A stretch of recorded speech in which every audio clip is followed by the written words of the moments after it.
stands a boxer and a fighter by his trade. Good morning. Our lives demand balance. It takes daily attention to nurture and manage this balance. Sometimes we get the balance wrong and we have to adjust.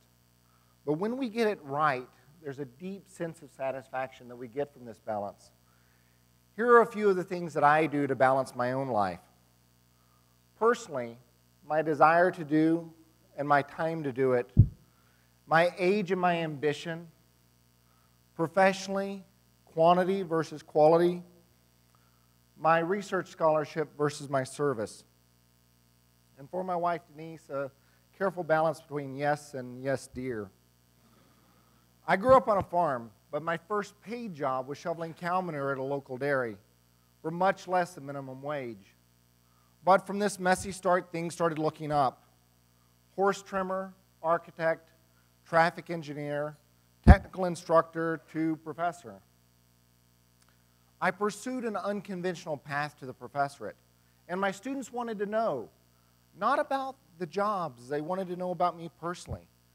They wanted to make a connection and they wanted to understand me, my hobbies, my background, my family, what made me tick.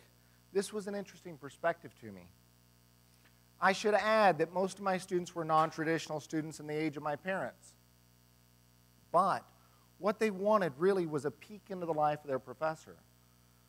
It's the same peek that I got with seeing my fourth grade teacher in the grocery store.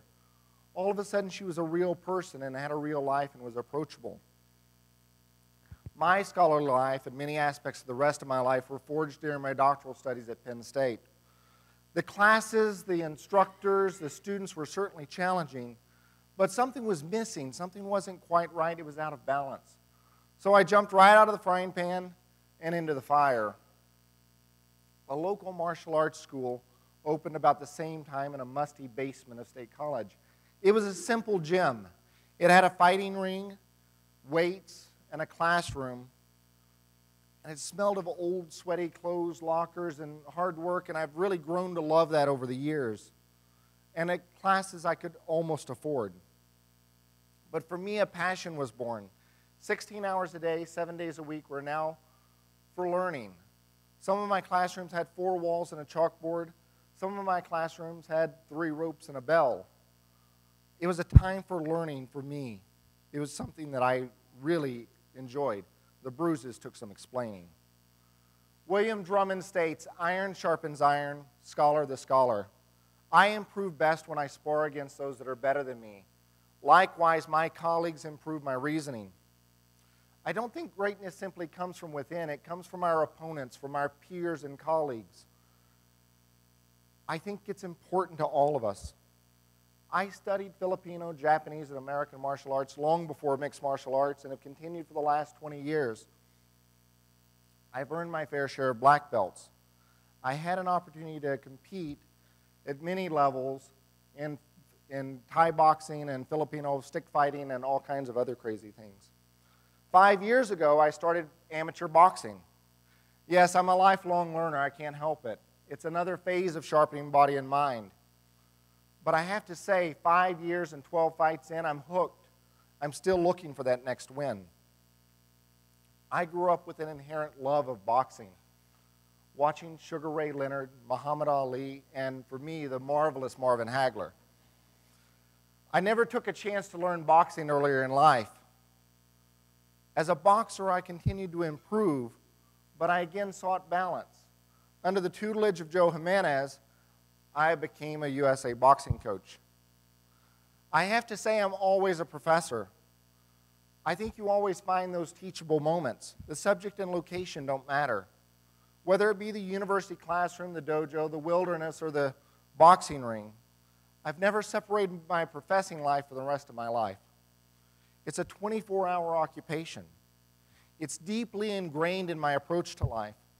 Now, 2 sons meant that I was a baseball and soccer coach, and I enjoyed teaching the kids. The parents took a little bit more explaining of for the love of the game.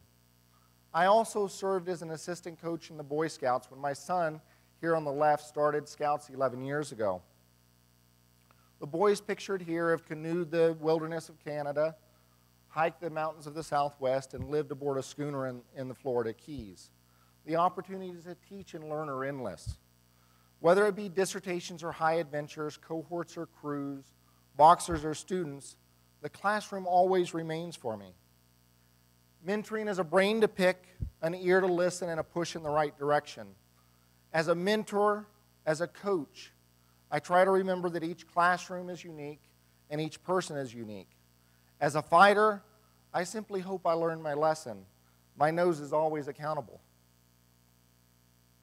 As a boxer, I've won at the national and local levels. As a boxing coach, I had the opportunity to mentor men and women to championships. I've awarded doctorates, I've awarded black belts. Which is more important? I'm not sure. For me, the balance feels right. I fall somewhere in the middle of student and teacher. Our students always want a personal connection.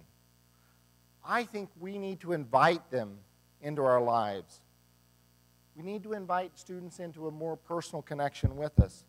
The personal connection is needed for all of us for deeper learning. So the question always comes, what's next? I mentored an Eagle Scout who's now an outstanding collegiate athlete. He's now mentored me to my first 100-mile bike race. He's now coaching me to my first half marathon, then marathon, and then triathlon and iron and other things. His mentor has now become his student, and my student has now become my mentor. Boxers are always astounded that I'm a professor. Professors are always astounded that I'm a boxer. The secret life of a professor in 20 years, I really don't know. There's more to write, but I have to talk to Denise.